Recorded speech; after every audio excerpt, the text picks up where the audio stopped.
tinha nem muita visibilidade social na época, mas Jesus fez um caminho inteiro, era necessário passar por Samaria e foi lá só para falar com ela. E é o maior sermão registrado no Novo Testamento. Mas diz assim o verso 23 do livro de Êxodo, verso 23. A morte do rei do Egito está aqui. Diz assim: aconteceu, depois de muito desses dias, morrendo o rei do Egito, que os filhos de Israel suspiraram por causa da servidão e clamaram, e o seu clamor subiu a Deus por causa da sua servidão. E ouviu Deus o seu gemido, e lembrou-se Deus do seu concerto com Abraão, com Isaque e com Jacó. E atentou Deus para os filhos de Israel e conheceu-os Deus. É uma mensagem muito conhecida, fica até clichê, né? Toda vez que a gente lê alguma coisa, todo mundo sempre fala, isso é uma passagem muito conhecida da igreja, isso é muito conhecido. Mas realmente é muito conhecido da igreja, porque nós estamos falando da história de Moisés, o maior líder, ou um dos maiores líderes, por que não dizer o maior líder do povo de Israel, liderou o êxodo, ou seja, a saída do povo de Israel do Egito. E o interessante é que quando o povo de Israel suspirar aqui, irmãos, nós temos bem esclarecedor, está dizendo no sentido que eles sentiram demais a dificuldade para assim, eu não estou aguentando mais. É aquela dificuldade que a gente enfrenta, que chega um momento que a gente suspira dentro do quarto, ou a gente se recosta em algum canto, ou vai para algum lugar lamentar e dizer, meu Deus, eu não estou aguentando mais, é muito tempo, são muitos anos, é muito sofrimento, aquele momento que a gente, às vezes a gente não tem nem palavras, mas a nossa oração, o nosso gemido, ou podemos dizer o seguinte, a nossa alma suspira diante de Deus. Às vezes a gente nem fala, mas Deus, como o apóstolo Paulo nos ensina que o Espírito Santo, com gemidos inexprimíveis, sonda, é Ele que sonda o nosso coração e leva para diante de Deus. Foi isso que aconteceu com o povo. E eu acho interessante aqui, toda a preparação, porque a intenção de Deus, logo quando nós vemos o verso de número 24, quando fala do gemido, porque o gemido aqui não foi um suspiro simplesmente da alma, mas foi também físico, porque os camaradas estavam debaixo de trabalho pesado, debaixo de uma servidão terrível, fardos pesados, muito trabalho. Então o corpo físico já estava totalmente esgotado, e o cansaço físico aliado com o cansaço mental, aí arrebenta muita gente, porque muitas vezes a gente está extremamente esgotado mentalmente, e isso reflete no nosso corpo físico. Imagine quando é os dois, esgotamento físico e mental, como suspirou. E o interessante é que o escritor, próprio Moisés, ele diz que Deus lembrou-se do seu concerto que fez Abraão, Isaque e Jacó. Na semana passada, eu estava falando no culto na congregação, eu sou da congregação Parque da Biquinha, tá? Parque da Biquinha, pastor Clécio. O interessante é que nós estávamos lembrando que na lição na qual estamos estudando, fala sobre o mundo do apóstolo Paulo, ou seja, como era o período, como era o mundo quando o apóstolo Paulo foi levantado por Deus. E aí nós lemos Gálatas 4:4, a plenitude dos tempos. O tempo em que Deus preparou para a vida do seu filho. E lemos lá quando falou do sonho de Nabucodonosor, da grande estátua, cabeça de ouro, os braços de prata, o ventre de bronze e as pernas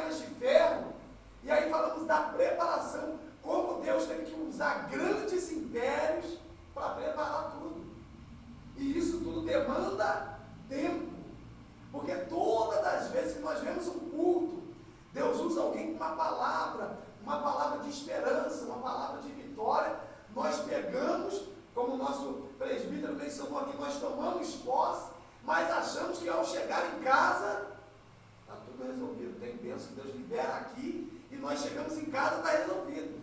Mas tem outras não, que Deus confortou, te afirmou que vai te dar a vitória, me dá a vitória, mas tudo tem o seu tempo. Da mesma forma foi com Cristo, a plenitude dos tempos.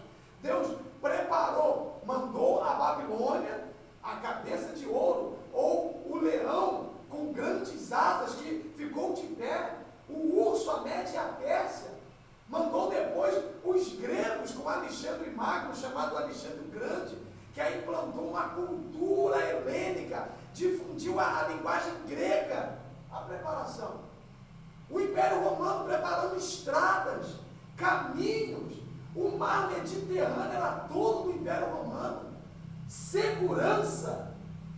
Jesus nasceu no momento certo, na plenitude dos tempos, onde a língua falada era fácil para o povo da época, ou seja, a maioria conhecia, era difundida. Não era o grego clássico, mas era o chamado, nós aprendemos o koiné. É a mesma coisa aqui no Brasil. Nós falamos o português, mas não é o português de Portugal.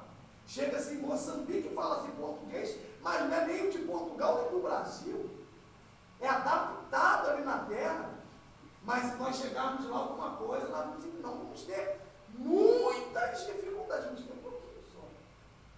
Da mesma forma isso aconteceu. Então Paulo veio no momento propício, da mesma forma. Deus lembrou-se, Deus se esquece, Deus sou eu, Deus não é com a mim, se esquece das coisas, de promessa, não. Porque havia uma preparação. Deus agora faz uma chamada a Abraão. No capítulo 12, para a gente não correr, para a gente não ler. Capítulo 12 de Gênesis, Deus faz uma chamada a Abraão. Sai da tua terra, do meio da tua parentela, vai para uma terra que ainda eu te mostrarei. E eu vou te multiplicar de forma tão especial, tão numerosa, que você vai ser bem-aventurado.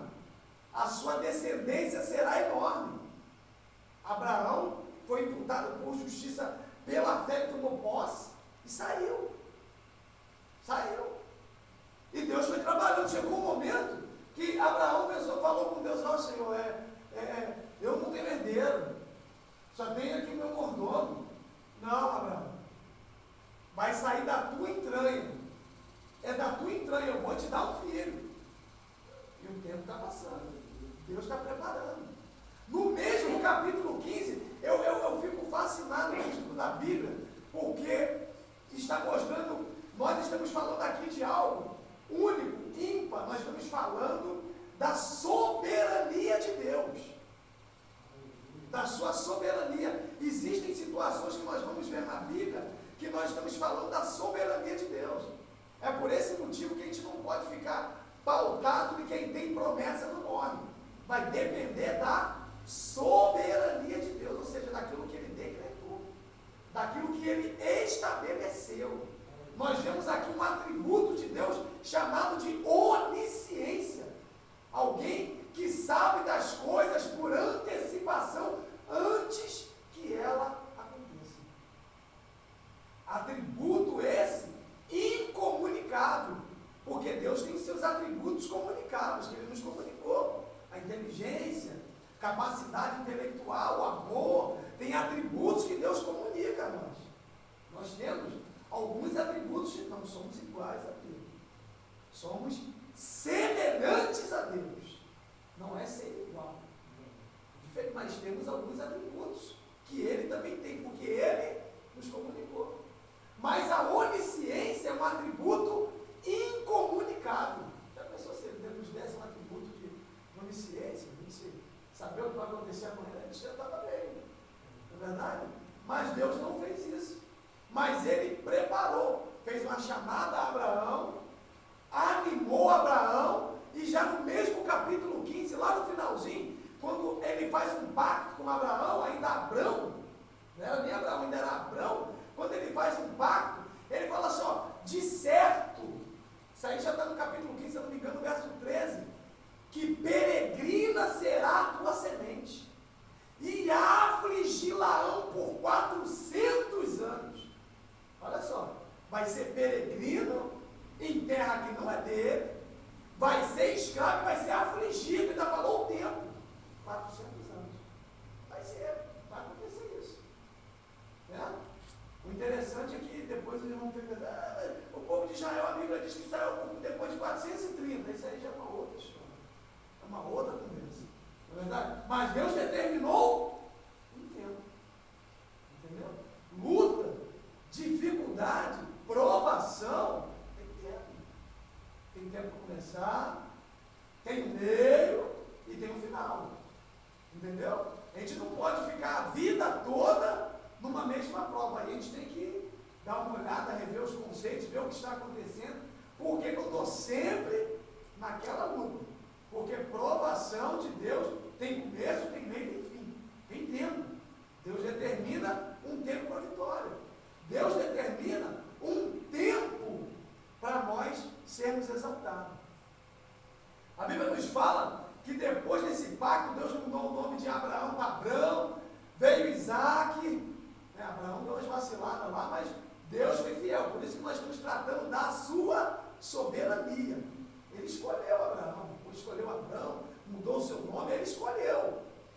A injustiça da parte de Deus, como diz o apóstolo Paulo, nós não podemos aqui questionar, é a sua soberania. Veio Isaac, veio Jacó teve todos os seus filhos, aí todos nós conhecemos a história de José, o que aconteceu. Esse jeito eu estava conversando com meu filho, que o meu filho gosta muito de fazer perguntas bíblicas, raciocinar comigo, e nós observamos, irmão, que até José ser vendido para os ismaelitas foi um propósito de Deus, porque quando lançaram ele no buraco, o propósito do adversário era o quê? Ou que ele morresse no buraco, ou que os irmãos o matassem, porque foi a ideia que surgiu. Mas aí Deus, como tem o controle da história, não, vamos vender ele, vamos vender. Mas por quê? Porque Deus tem o controle, Deus tem o controle de todas as coisas. E o interessante é que depois que José foi ao Egito, passou toda aquela aprovação, foi exaltado como governador, debaixo de um propósito divino. E o mais que eu acho gostoso nessa mensagem de José é que ele, no final, entendeu que havia um propósito de Deus naquilo que ele passou. Havia um propósito. Qual foi o propósito? Da preservação. Se José não estivesse no Egito, será que a descendência de Abraão estaria preservada? Porque é de Jacó que teve o seu nome mudado para Israel, que veio os seus filhos, ou melhor dizendo, que veio as 12 tribos de Israel. E o interessante, que vem daquela descendência que Deus falou, olha, por esse motivo que o autor Moisés está falando, que Deus lembrou-se do concerto, do pacto que ele fez com Abraão. Ele lembrou-se. O lembrar-se aqui não é que Deus esqueceu, gente. O lembrar-se aqui dá sentido que Deus estava em silêncio, mas trabalhando. Ele tem controle sobre tudo. E o interessante é que logo após que o povo vai para o Egito, Faraó dá uma cidade para eles, cidade de Gozen, e ali o povo se multiplica. De maneira tal que virou um povo poderoso. Por mais que Faraó ficasse com medo da grandiosidade do povo ali, não precisaria, porque o povo não era povo de guerra. Por isso que Deus, quando ele sai, não quer que ele vá por outro caminho. Deus já tem um caminho para o povo, porque o povo não era povo de guerra, era povo de trabalho, pastores de ovelha, talvez agricultores, mas não de guerra. Mas Faraó ficou com medo. É um novo Faraó, não conheceu a história. Assim como o nosso presbítero, ele estava aqui falando parte da sua história. É interessante quando as pessoas nos julgam sem conhecer a nossa história.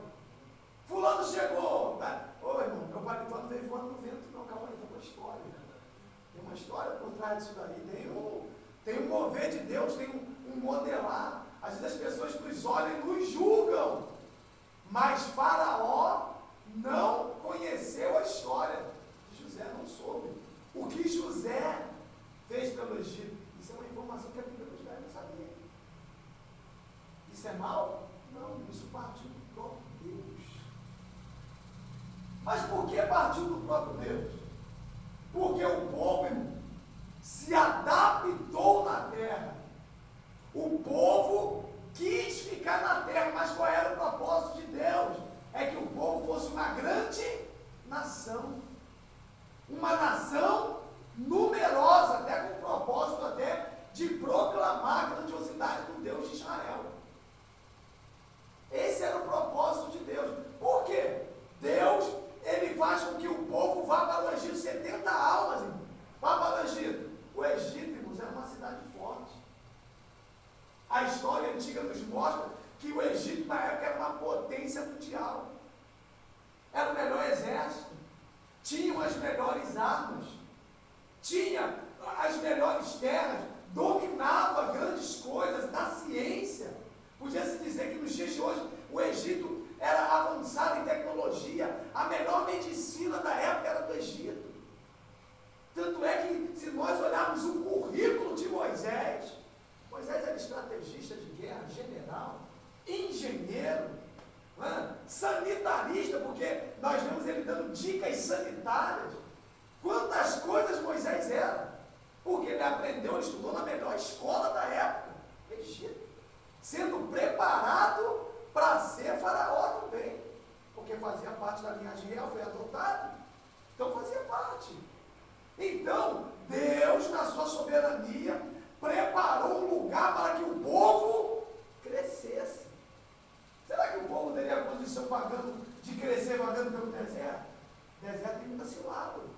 Deserto tem muitos problemas. Então, nós podemos desprender para nós que existem situações que Deus prepara para nós para um refrigério, para crescimento, para nós alcançarmos da parte de Deus experiências, mas não é para nós nos acomodarmos. O grande problema é que o povo se acomodou num lugar que não era para se acomodar. É bom ficar por aqui mesmo. O lugar é bom aqui, vamos ficar por aqui. Por esse motivo, Deus, como ele tem o controle sobre a história, aí ele fez Faraó esquecer dos benefícios do cara. Pior que todo mundo no Egito esqueceu dos benefícios de José. E passou a olhar o povo de Israel. Esse povo estranho aqui. Eu tenho só misericórdia. Desculpa que o comentário que eu vou fazer, tá? Mas não é um comentário depreciativo, não. É o que a gente ouve. Às vezes nós vemos casos de xenofobia, ou seja, aversão a estrangeiros em algumas nações como os Estados Unidos, na Europa, porque eles mesmos lá estudam e não querem fazer os serviços que eles têm como vergonha. Eles não querem, na maioria das vezes, limpar um chão, ser balconista, e aí quando chegam os de fora para fazer, e ali se submetendo a um salário inferior, aí chega quando eles começam a ficar sem trabalho, eles querem botar a culpa nos estrangeiros. Da mesma forma no Rio de Janeiro, você chega na cidade do Rio de Janeiro, Leblon, Copacabana, Ipanema, aí você vê assim, é só esses Paraíba que tem aqui. Todo mundo, né? O povo nordestino fica chateado que eles falam que todo mundo é Paraíba. Não, né? Todo mundo é Paraíba não. Tem paraibano, sergipano, tem cearense, né? Tem nortelense, né? Assim, mas por quê? Porque eles falam que o pessoal se sujeita. Isso já foi época, né? Porque hoje não existe mais esse negócio de o pessoal se sujeitar a serviço medíocre, não. Todo mundo precisa trabalhar. Mas eu só estou dando um exemplo. Lembra quando falaram, Natanael foi até o camarada e falou assim, ó, achamos o Cristo, vamos lá comigo. Ele vem de Nazaré. Alguém diz assim, pode vir alguma coisa boa de Nazaré? Né? Nós devemos entendendo que às vezes o lugar que a pessoa mora, às vezes é depreciado. Só porque ele mora, pode vir alguma coisa boa de Nazaré. Vem e vê. Vem e vê. Então, o povo egípcio começou a olhar o povo de Israel e disse assim, gente, esse povo está tomando a nossa vaga, escravizar o povo.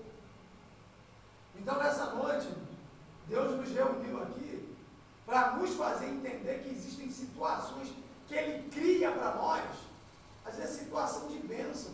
Eu lembro da minha mãe aqui, irmãos, quando ela começou a construir a casa que ela mora, e eu me lembro, pode ser que eu esteja passando alguma informação um pouco incorreta, mas eu me lembro que ela disse que Deus usou alguém mandando ela sair do emprego onde ela estava. Sai, é tempo de você sair. E ela continuou trabalhando, porque o patrão ajudava. Em que sentido? Ela comprava uma coisa e parcelava, pegava o dinheiro do patrão e parcelava, tirava do pagamento de pouquinho em pouquinho para ir pagando. O que aconteceu? Os patrões faleceram. E sabe o que os filhos deles disseram? A minha mãe não tem o carro, só trabalha. Poxa, quem assinou sua carteira foi ele. Morto não paga a dívida. Morto não paga a dívida. E não é verdade? Qual é a dívida que o morto paga? Não paga.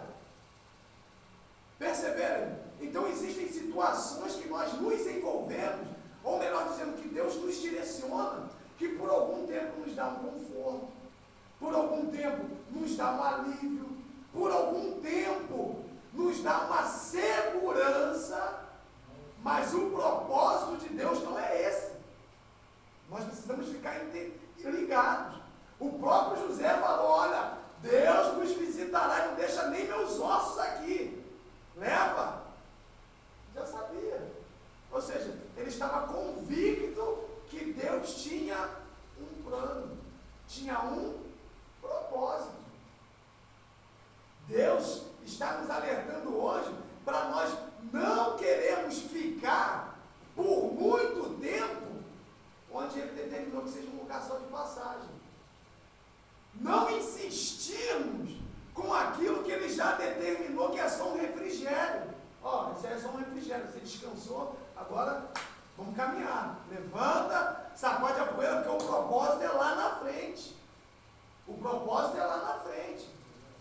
E o povo de Israel queria ficar, a terra é boa, está seguro. Mas só que o interessante é que o faraó, que levantou-se, não lembrou. O povo foi afligido, irmãos, e a aflição foi tamanha, porque começou a afligir o povo. Ele primeiro foi lá para cifrar e voar. Ó, quando for nascer menino, mata. As mulheres temiam a Deus. Bendito seja Deus. Não aconteceu nada, porque preservou. Ah, por que você está preservando? Por causa disso, as mulheres são vivas, ou seja, são espertas. Quando a gente chega, ele falou assim para os donos, agora quando nascer, menino joga no rio. Então o povo amargou uma servidão dura, terrível. Mas o interessante é que nesse mesmo intervalo, nós precisamos entender que Deus não perde o controle da história. Deus não perde o controle dos acontecimentos. Moisés já estava sendo preparado. Moisés já estava sendo preparado. Deus já estava preparando a provisão. Esse é o motivo que nos faz, muitas das vezes, tomar decisões precipitadas. A gente esquece que Deus está trabalhando. A gente esquece que Deus tem um propósito. A gente esquece que Deus ele está movimentando as águas. Só que eu quero ver as águas movimentando. Mas calma aí, Deus não precisa mostrar que as águas estão movimentando para mim. Não, eu estou trabalhando. Não é assim? Desde a antiguidade não se viu, com os ouvidos não se percebeu um Deus como esse que trabalha em favor daqueles que nele esperam. Entendeu? Deus trabalha. Só que a nossa mente é pequena demais, o sofrimento cega a gente. Aí a gente sempre dá um jeitinho, aquela malandragem carioca, dá uma sabedoria popular, né? A gente tenta dar uma de mais esperto, dar uma furada na fila, e aí a gente só embaralha as coisas, porque a gente quer ensinar a Deus como fazer. Então, Senhor, se o Senhor for por aqui, vai estar bom. É assim que a gente fala, vai estar bom. Ah, Senhor, não é por nada não, mas vou te dar uma ideia. Se o Senhor fizer assim, mas calma aí, irmãos. Ele tem o controle, ele está preparando, entendeu? Ele está preservando a sua vida. O Egito aqui, não estou falando aqui para alguém que, então, mas é por isso que eu desviei. Não, isso aqui não é mensagem para quem se afastou da presença de Deus, não. O Egito aqui era lugar de refúgio para crescimento. Para crescimento. Assim, assim como quando Davi escapou, foi lá para a caverna de Adulão. E a Bíblia diz que se ajuntou a ele todo tipo de gente ruim. Mas aquilo ali era uma preparação. Uma estratégia. O camarada ia ser rei. Então, nada melhor do que ser rei, o cara conhecer o terreno. Tinha que conhecer o terreno, conhecer as pessoas, saber trabalhar com diversos tipos de pessoas. É assim, né? O ministério é assim, você trabalha com todo tipo de pessoa, todo tipo de gente. Gente que tem um pensamento voltado para a obra, como o nosso presbítero estava dizendo aqui, pessoas que só parecem que têm um pensamento voltado para a obra, mas na prática não tem. Né? Pessoas que estão pronto a dar o sangue, e outros que parecem que vão dar o sangue, mas não chega nem perto. É assim. Todo tipo de pessoa. Tá? Pessoa que você pode pisar às vezes no pé e ele vai ficar em silêncio. Outros que você só diz que vai pisar, ele já pede desculpa por deixar o pé de baixo. E outros que só você levanta e fala, se pisar no meu, piso no seu também. Não é assim? Todo tipo de pessoa. Então nós precisamos entender.